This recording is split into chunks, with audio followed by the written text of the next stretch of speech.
कभी एक उड़ते हुए महल के बारे में सोचा है? या फिर आसमान में तैरते हुए एक पूरे शहर के बारे में? सोचिए एक ऐसे हवाई जहाज के बारे में जो इंजीनियरिंग की हर हद को पार कर गया। जी हाँ, ये कहानी है एयरबस A380 की। एक ऐसा विमान जो इंजीनियरिंग का तो शिखर था, लेकिन बाजार में उसे वैसी कामयाबी नहीं मिली। तो चलिए आज इस शानदार विमान की कहानी में थोड़ा और गहरा उतरते हैं।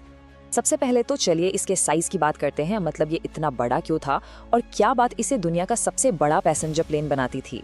इसका ज्यादा से ज्यादा वजन जब ये उड़ान भरता था 575 टन तक हो सकता था। अब ये नंबर सुनकर अंदाजा लगाना मुश्किल है ना? तो इसे ऐसे समझिए, ये कई भारी भरकम मालगाड़ियों के कुल वजन के बराबर है। जरा सोच कर देखिए, इतनी भारी मशीन को हवा में उठाना इंजीनियरिंग का क्या कमाल रहा होगा। और बात सिर्फ वजन की नहीं है, इसके पंखों का फैलाव देखिए, लगभग एक पूरे फुटबॉल मैदान जितना। और इसकी ऊंचाई किसी 8 मंजिला इमारत के बराबर। मतलब एयरपोर्ट पर खड़ा हो तो बाकी जहाज इसके सामने खिलौने लगते होंगे। लेकिन इसकी सबसे अनोखी, सबसे खास बात थी इसका डिजाइन। ये दुनिया का अकेला ऐसा विमान था जिसमें आगे से लेकर पीछे तक 2 पूरी की पूरी मंजिलें थीं। जैसे कि आप यहाँ देख सकते हैं, बोइंग 747 में भी ऊपर एक डेक होता है, लेकिन वो सिर्फ आगे के हिस्से में। A380 तो पूरा का पूरा डबल डेकर था। अब A380 को बनाना कोई बच्चों का खेल नहीं था, ये एक बहुत बड़ा इंटरनेशनल प्रोजेक्ट था। इसके पंख ब्रिटेन में बनते थे, इसके धड़ के हिस्से फ्रांस और जर्मनी में, और टेल का सेक्शन स्पेन में तैयार होता था। मतलब कई देशों ने मिलकर इसे बनाया था। और जब हम इंजीनियरिंग की बात कर ही रहे हैं तो इसके पंखों के बारे में जानना तो बनता है।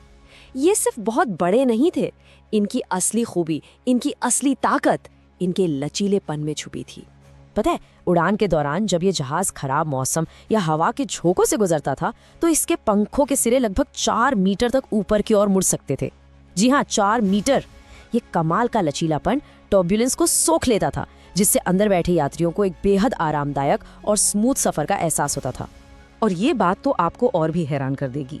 जब जमीन पर इसकी टेस्टिंग हो रही थी तो इंजीनियरों ने इन पंखों को उनकी मजबूती परखने के लिए लगभग 7 मीटर तक ऊपर मोड़ा था। ये उनकी क्षमता का 1.5 गुना था। इससे ये साबित हो गया कि ये पंख कितने मजबूत और कितने शानदार तरीके से डिजाइन किए गए थे। चलिए अब आते हैं इसके एक बहुत ही जरूरी सेफ्टी टेस्ट पर। देखिए, हवाई जहाजों के लिए एक अंतर्राष्ट्रीय नियम है, किसी भी विमान को सिर्फ 90 सेकंड के अंदर पूरी तरह से खाली किया जा सकना चाहिए, और वो भी तब जब उसके आधे दरवाजे बंद हों। तो यहाँ सबसे बड़ा सवाल खड़ा हो गया, क्या इतना बड़ा A380 जिसमें 853 लोग सवार हों और आधे गेट बंद हों, ये नामुमकिन सा लगने वाला टेस्ट पास कर पाएगा? माहौल में काफी टेंशन थी। टारगेट एकदम साफ था, 90 सेकंड। इतने बड़े जहाज के लिए ये लक्ष्य हासिल करना सच में बहुत ही मुश्किल लग रहा था। और नतीजा जानते हैं क्या रहा? उन्होंने ये काम सिर्फ 78 सेकंड में कर दिखाया। सिर्फ 78 सेकंड। ये एक ऐसी कामयाबी थी जिस पर यकीन करना मुश्किल था। इसने ये साफ कर दिया कि ये विमान डिजाइन के मामले में कितना सुरक्षित था। तो फिर सवाल ये उठता है कि अगर ये विमान इतना बेहतरीन था, इतना सुरक्षित और इतना एडवांस था, तो फिर ये बिजनेस के लिहाज से फेल क्यों हो गया?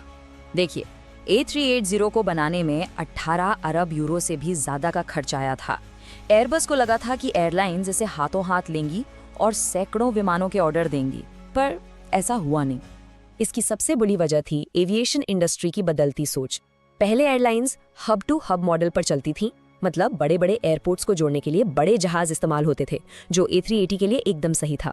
लेकिन फिर ट्रेंड बदला और airlines point two point model पर आ गई, जिसमें छोटे, ज्यादा तेल बचाने वाले जहाजों से छोटे शहरों को सीधे जोड़ा जाने लगा। और इसी वजह से आखिरकार एयरबस उम्मीद से बहुत कम, सिर्फ 251 विमान ही बेच पाया, और फिर इस पूरे प्रोग्राम को बंद करने का फैसला ले लिया गया। लेकिन क्या A380 की कहानी को सिर्फ एक नाकामी के तौर पर देखना ठीक है? शायद नहीं। इसकी विरासत सिर्फ बही खातों के नंबरों से कहीं ज्यादा बड़ी है। सबसे जरूरी बात यह है कि A380 ने दुनिया को क्या दिया। इसने इंजीनियरिंग की दुनिया में एक नया मुकाम हासिल किया। इसने दिखाया कि इंसान की सोच और क्षमता क्या कुछ कर सकती है, और ये हमेशा एविएशन के इतिहास में एक खास जगह रखेगा। तो आखिर में ये एक सवाल छोड़ जाता है, हम कामयाबी को कैसे मापते हैं? क्या सिर्फ बिक्री के आंकड़ों से? या उस प्रेरणा से जो वो आने वाली पीढ़ियों के लिए छोड़ जाती है।